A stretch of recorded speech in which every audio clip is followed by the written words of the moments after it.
Minha mãe sempre teve uma relação especial com minha irmã Eli. Desde que ela nasceu, abaixo do peso e frágil, minha mãe passou a tratá-la como o centro do universo. No início, era compreensível. Eli era uma bebê delicada, e minha mãe fazia tudo o que podia para garantir que ela tivesse uma infância saudável. Mas, mesmo depois que Eli cresceu e se tornou uma mulher adulta, a obsessão de minha mãe não diminuiu. Eu, por outro lado, sempre fui uma figura secundária na vida dela. Não é que minha mãe não se importasse comigo. Ela cuidou de mim quando eu era criança, mas, se eu fosse comparar, ficava claro que eu era apenas uma sombra na relação que ela tinha com Eli. Enquanto minha irmã era mimada, eu era colocada em segundo plano, ou terceiro, se considerarmos que minha mãe sempre priorizava a si mesma. Minha infância foi marcada por esquecimentos e descuidos. Lembro-me das vezes em que ela se atrasava para me buscar na escola porque sua sessão no spa havia se estendido ou porque decidiu passar no salão antes. Eu esperava no portão, olhando para o relógio e me sentindo invisível. Mesmo quando ela estava presente, sua atenção parecia estar sempre em outro lugar. Eli, por outro lado, nunca precisou se preocupar com nada. Minha mãe fazia suas tarefas, resolvia seus problemas e até alimentava com as próprias mãos até ela ser adolescente. Eli nunca precisou lidar com responsabilidades ou consequências, porque minha mãe sempre estava lá para protegê-la. Isso a tornou completamente dependente e incapaz de enfrentar a vida por conta própria. Ela não conseguiu se formar no ensino médio, não porque fosse incapaz, mas porque nunca aprendeu a se esforçar ou a ser responsável. Quando Eli finalmente se casou aos 26 anos, pensei que minha mãe finalmente a deixaria viver sua própria vida. Mas eu estava enganada. Elas falavam ao telefone 4, 5 vezes por dia, e minha mãe queria saber cada detalhe da vida dela, o que ela comia, o que vestia, onde ia. Era sufocante até para quem observava de fora.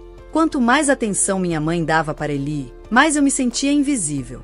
Eu cresci com a sensação de que não importava o suficiente, como se minha presença fosse apenas uma obrigação para minha mãe, algo que ela precisava tolerar. No entanto, o pior de tudo era ver como ela priorizava Eli sem nunca perceber o quanto isso me afetava. Essas lembranças ainda doem.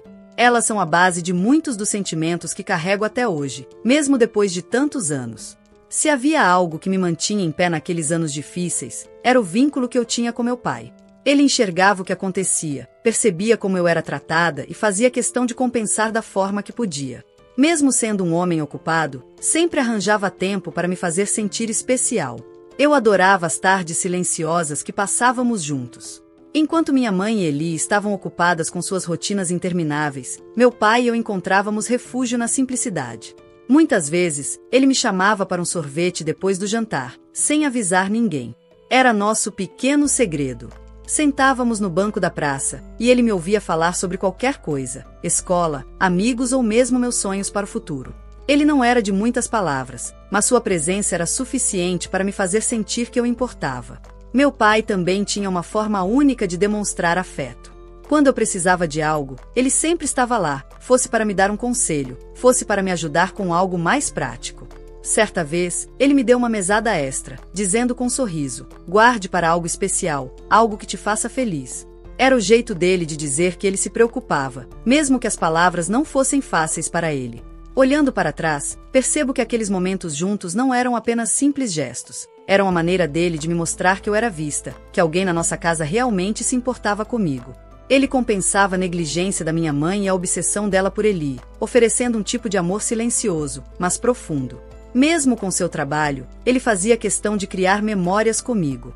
Uma vez, ele tirou um dia inteiro para me levar a um parque de diversões, algo que minha mãe e Eli nunca se interessaram em fazer. Ele parecia tão feliz quanto eu, como se aquele dia fosse uma pausa não só para mim, mas para ele também.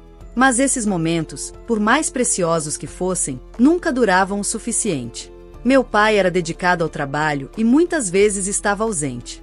Quando ele estava em casa, minha mãe fazia de tudo para puxá-lo de volta para Eli, reforçando ainda mais o favoritismo que já era evidente. Mesmo assim, ele sempre encontrava uma forma de me incluir, fosse um olhar cúmplice, fosse uma piada discreta que só eu entendia. Eu sentia que, entre toda a indiferença e negligência, ele era a única pessoa que realmente me via. E por isso, eu me agarrava aos nossos momentos como se fossem tesouros, porque, de certa forma, eram exatamente isso. Tesouros que me lembravam que eu tinha valor. Quando meu pai começou a adoecer, no início parecia apenas um resfriado comum. Ele sempre foi forte, um homem que raramente demonstrava fraqueza, e por isso ninguém deu a devida atenção. A tosse persistente e o cansaço crescente foram ignorados tanto por ele quanto por minha mãe e Eli, que estavam ocupadas demais com suas próprias rotinas para perceberem o quão sério aquilo poderia ser. Eu morava sozinha em outra cidade, tendo saído de casa para buscar independência e escapar da atmosfera sufocante daquela casa. Foi só quando recebi uma ligação informando que meu pai estava com dificuldade para respirar que entendi a gravidade da situação. Larguei tudo e peguei o primeiro ônibus para casa, torcendo para que não fosse tarde demais. Quando cheguei, o cenário que encontrei foi devastador. Meu pai estava deitado em sua cama, visivelmente fraco e abatido, enquanto minha mãe e Eli não estavam por perto. Elas haviam saído para uma sessão na manicure, como descobri mais tarde. Ver meu pai tão vulnerável e, ao mesmo tempo, tão solitário partiu meu coração. Ele tentou sorrir para mim quando entrei no quarto, mas seu olhar cansado dizia tudo. Naquela semana, fiz o possível para cuidar dele. Marquei exames, busquei remédios e o acompanhei em todas as consultas, tentando organizar tudo da melhor maneira. Enquanto isso, minha mãe e Eli continuavam suas rotinas como se nada estivesse acontecendo. Minha mãe afirmava que estava fazendo o que podia, mas frequentemente esquecia de dar os remédios na hora ou atrasava tarefas importantes, como buscar cilindros de oxigênio, porque fazia paradas no salão de beleza. Eli, por sua vez, dizia que não conseguia lidar emocionalmente com a situação. Em vez de ficar e ajudar, decidiu ir viajar com as amigas, no momento em que meu pai mais precisava. Eu me perguntava como elas podiam ser tão indiferentes. Meu pai, que dedicou a vida inteira à família, agora era tratado como um peso. O descaso delas alimentava uma raiva silenciosa em mim, mas eu sabia que precisava focar no mais importante, ele. A responsabilidade era enorme, e quando a semana acabou, tive que tomar a difícil decisão de voltar para o meu trabalho na outra cidade. Meu emprego era minha única fonte de renda, e embora eu sentisse culpa, esperava que a estrutura que organizei, com o suporte da enfermeira, fosse suficiente para garantir que ele recebesse os cuidados necessários. Poucos dias depois de voltar ao trabalho, recebi a ligação que temia. Era a enfermeira, avisando que meu pai havia piorado gravemente. Sua condição já parecia irreversível. Naquele momento, todo o resto perdeu importância.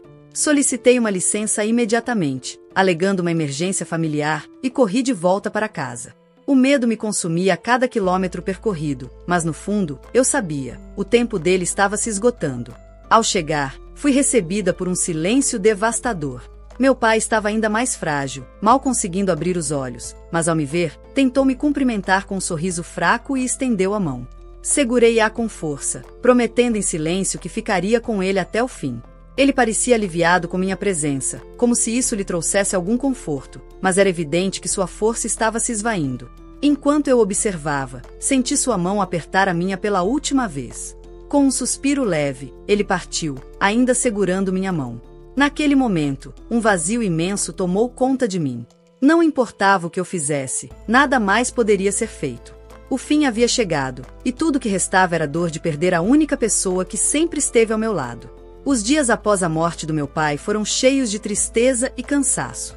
O funeral foi simples, mas cheio de emoções. Enquanto eu tentava lidar com a dor de perder a única pessoa que sempre esteve ao meu lado, minha mãe e Eli pareciam focadas em manter as aparências. Entre lágrimas forçadas e comentários vazios sobre o futuro, a sensação de vazio era esmagadora. Alguns dias depois do funeral, recebi uma ligação do advogado do meu pai. Ele me pediu para comparecer à leitura do testamento, explicando que era o desejo expresso de meu pai que todos os assuntos fossem resolvidos formalmente. Cheguei ao escritório sem saber o que esperar. Minha mãe e Eli também estavam lá, ambas parecendo confiantes, quase despreocupadas, como se soubessem exatamente o que estava por vir. Quando o advogado começou a ler, a atmosfera mudou rapidamente. Meu pai havia deixado tudo para mim, a casa, suas economias, propriedades e bens. Nada foi destinado a minha mãe ou a Eli. A justificativa era clara. Ele acreditava que eu era a única pessoa que realmente se preocupava com ele e que saberia honrar seu legado. Minha mãe ficou em choque, paralisada por um momento antes de explodir em indignação. Como ele pôde fazer isso? Eu fui a esposa dele por anos. Isso deve ser um erro. Eli, por sua vez, gritou com o advogado, dizendo que aquilo era impossível. Enquanto elas gritavam, eu estava sem palavras. Por mais que soubesse do carinho do meu pai por mim, não esperava algo tão definitivo. O advogado permaneceu calmo e explicou pacientemente o motivo pelo qual o testamento era incontestável. Ele destacou que, antes de se casar, meu pai já possuía a casa, que era um bem adquirido antes da união. Além disso, eles haviam optado pelo regime de separação total de bens no casamento. Isso significava que nenhum bem adquirido por meu pai durante o casamento era compartilhado com minha mãe, exceto aqueles que ele explicitamente decidisse dividir, o que ele nunca fez. Portanto, ele tinha total liberdade para dispor de seus bens como quisesse. Apesar de as explicações serem claras e fundamentadas, minha mãe não aceitava. Isso não é justo. Eu sou a viúva dele, eu deveria ter direito a algo, ela disse, em tom desesperado. Mas o advogado deixou claro que a decisão do meu pai era legal e definitiva. Saí do escritório com uma mistura de emoções. Tristeza pela perda do meu pai, gratidão por sua confiança em mim e um peso esmagador ao perceber que o conflito com minha mãe e Eli estava apenas começando. Mas compreendi que a decisão do meu pai não foi apenas sobre bens materiais, foi sua forma de reconhecer quem realmente esteve ao seu lado e valorizar o amor e o cuidado que ele recebeu em seus últimos momentos. Pouco tempo depois, minha mãe me ligou, dizendo que esperava que eu dividisse a herança com ela e com Eli. Mantive minha posição firme, explicando que estava apenas cumprindo a vontade do meu pai. Quando ela insistiu, alegando que eu deveria fazer o que era certo, cortei a conversa e a bloqueei. Desde então, por anos, não falei com ela. Minha mãe tentou todas as formas de reaproximação, mas eu nunca respondi. Foi minha maneira de preservar minha sanidade e evitar mais conflitos desnecessários. Enquanto isso, segui com minha vida. Voltei à cidade onde trabalhava, consegui um bom emprego e, com o tempo, me apaixonei por um colega de trabalho. Nosso relacionamento evoluiu, e nos casamos antes de nos mudarmos para o exterior. Não contei nada disso a minha mãe ou a Eli, preferi manter minha nova vida longe de toda a negatividade que elas representavam. 3 anos depois, tive minha filha, e foi nesse momento de felicidade que minha mãe, de maneira inesperada, reapareceu. Ela apareceu na minha casa, cheia de desculpas e lágrimas, dizendo que queria consertar o passado. Alegou que vivia com uma culpa imensa desde a morte do meu pai, afirmando que, se soubesse o quanto ele significava para ela, teria passado mais tempo com ele. Disse que estava arrependida de como agiu comigo no passado e que tudo o que desejava era fazer parte da minha vida e da vida da minha filha. Ela parecia diferente. Sem o glamour exagerado, confessou que havia parado de se arrumar porque não via mais sentido nisso. Embora eu soubesse que o motivo real era a falta de recursos, já que o cartão de crédito do meu pai, que ela usava indiscriminadamente, não estava mais disponível. Apesar do ceticismo, uma parte de mim quis acreditar que sua mudança era genuína. Afinal, ela era minha mãe, e por mais difícil que nossa relação fosse, eu não queria carregar mais ressentimentos. Resolvi dar a ela uma chance. Nos primeiros meses, parecia que ela realmente estava tentando. Ligava com frequência para saber da minha filha, fazia videochamadas e mandava mensagens carinhosas. No entanto, com o tempo, comecei a notar padrões familiares. As ligações passaram a vir acompanhadas de comentários sutis sobre suas dificuldades financeiras, claramente esperando que eu oferecesse ajuda. Mantive-me firme, ignorando suas insinuações, mas percebi que a mudança que ela havia prometido era apenas superficial. Foi então que, 1 mês atrás, recebi outra ligação dela. Desta vez, sua voz estava animada, quase eufórica, algo raro de ouvir. Imediatamente fiquei em alerta, sabendo que aquilo só podia significar uma coisa: ela queria algo. E eu estava certa. Após uma introdução cheia de elogios e tentativas de soar amigável, ela soltou a bomba. Eli iria se casar novamente, e ela esperava que eu pagasse pelo casamento. Fiquei incrédula por alguns segundos, tentando processar o que acabará de ouvir. Perguntei por que ela achava que eu deveria arcar com os custos, e minha mãe foi rápida em justificar. Disse que Eli havia enfrentado muitas dificuldades após o divórcio e que este casamento seria uma oportunidade de recomeço. Você recebeu tudo do seu pai. É sua obrigação ajudar sua irmã agora. É o mínimo que pode fazer pela família, afirmou, como se fosse algo óbvio. A indignação tomou conta de mim. Como ela podia sequer sugerir algo assim? Eli nunca fez um esforço para se reconciliar comigo. Na verdade, ela havia me acusado de manipular nosso pai para ficar com a herança e, desde então, nunca tentou reconstruir qualquer tipo de laço. Respirei fundo e deixei claro, eu não pagaria pelo casamento. Expliquei calmamente que minha prioridade era cuidar da minha filha e da minha própria família. Se Eli e minha mãe desejavam um casamento luxuoso, deveriam encontrar uma maneira de arcar com isso. Minha mãe ficou furiosa e tentou me manipular emocionalmente, dizendo que eu era egoísta e insensível, que Eli merecia felicidade e que eu, como irmã mais velha, deveria assumir essa responsabilidade. Quando percebeu que suas palavras não me abalavam, ela começou a me acusar de ser ingrata e fria. A ligação terminou de forma abrupta, com minha mãe dizendo que eu deveria repensar minha decisão. Ao desligar, senti um misto de alívio e raiva. Alívio por não ceder às suas manipulações e raiva por perceber que, mesmo após tantas chances, minha mãe continuava sendo a mesma pessoa egoísta e controladora. Eu sabia que esse episódio não seria o último, mas estava determinada a proteger a paz e a estabilidade que havia conquistado para mim e minha filha. Quando recusei pagar pelo casamento, minha mãe surtou, dizendo que era minha responsabilidade pois que meu pai havia deixado tudo para mim. Ela começou a falar sobre obrigações familiares e como eu estava controlando a fortuna da família de forma egoísta. Para ela, Eli merecia esse casamento e a felicidade que ele traria, e era meu dever garantir isso. Permaneci firme e respondi que não devia nada a ninguém e que não era minha obrigação arcar com as escolhas de Eli ou de qualquer outra pessoa. Minha mãe, desesperada, tentou outra abordagem. Disse que já haviam pago um valor inicial para reservar o local, contratado decoradores e músicos e até enviados convites.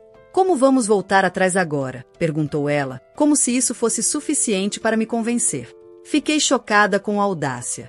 Esperavam que eu pagasse por um casamento para o qual nem sequer fui convidada. Quando apontei isso, ela ficou sem palavras por um momento, mas logo tentou justificar. Disse que achavam que eu estaria ocupada cuidando da minha filha, que a viagem seria longa e complicada com uma criança pequena e que eu provavelmente não estaria interessada. Mas ficaríamos em êxtase se você viesse. Não precisa de convite para o casamento da sua irmã. Vai ser divertido ter toda a família junta, tentou suavizar.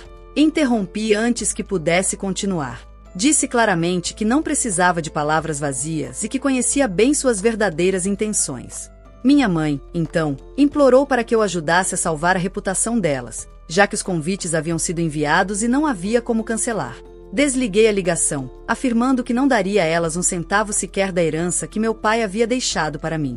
Achei que, depois disso, ela recuaria, mas me enganei.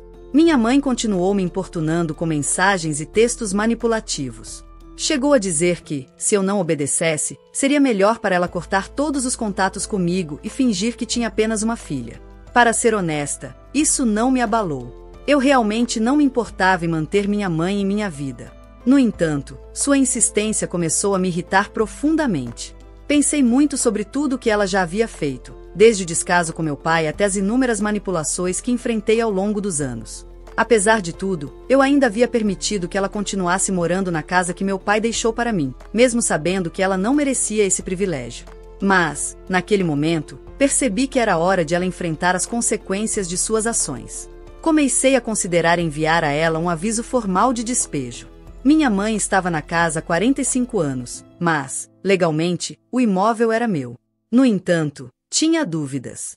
Meu marido me alertou sobre o julgamento que eu poderia enfrentar das pessoas que não conheciam toda a história. Jogar a própria mãe para fora de casa seria visto como algo cruel pela sociedade. Poucos se importariam em entender os detalhes, apenas me rotulariam como insensível. Será que era muito duro deixá-la sem teto? Eu não conseguia parar de me perguntar isso, mas, ao mesmo tempo, sentia que precisava proteger minha paz e o legado que meu pai havia confiado a mim. Afinal, ela já havia recebido muito mais do que merecia. Muitas vezes me perguntei por que permiti que minha mãe permanecesse na casa por tantos anos após a morte do meu pai. A verdade é que, apesar de ela ter sido uma péssima mãe, sempre ignorando minhas necessidades e me tratando como secundária em relação a Eli, ela ainda era minha mãe. No fundo, não consegui deixá-la sem um lugar para morar. Permiti que ela ficasse na casa com a intenção de que ela tivesse tempo para se organizar e eventualmente se mudasse. Mas, ao invés disso, ela foi ficando. E eu, tentando evitar conflitos, nunca cobrei dela um prazo para sair. Quando meu pai faleceu, eu não estava emocionalmente preparada para lidar com o drama que sabia que surgiria se eu exigisse que ela deixasse o imóvel naquele momento. Estava devastada pela perda da pessoa mais importante da minha vida, e além disso, minha própria vida estava um caos. Eu estava tentando encontrar um rumo e não tinha condições emocionais de enfrentar o desgaste que aquela situação traria. Deixei tudo como estava, na esperança de que ela se ajeitasse sozinha, enquanto eu tentava me recuperar e assumir o controle da minha vida. Durante esse período, comecei a construir minha história longe de todo aquele caos e nunca olhei para trás. Contudo, agora percebi que era hora de encerrar esse ciclo de uma vez por todas. Não era apenas sobre a casa, mas sobre retomar o que era meu por direito e finalmente colocar um ponto final nas manipulações que minha mãe havia usado durante toda a vida. Quando finalmente enviei o aviso de despejo, minha mãe ficou incrédula. Ela não conseguia acreditar que eu fosse capaz de algo assim. Sua reação inicial foi de negação e choque. Como você pode me despejar da casa do meu marido? Eu moro aqui há 45 anos, ela disse, como se isso fosse suficiente para justificar sua permanência. Mas eu não recuei.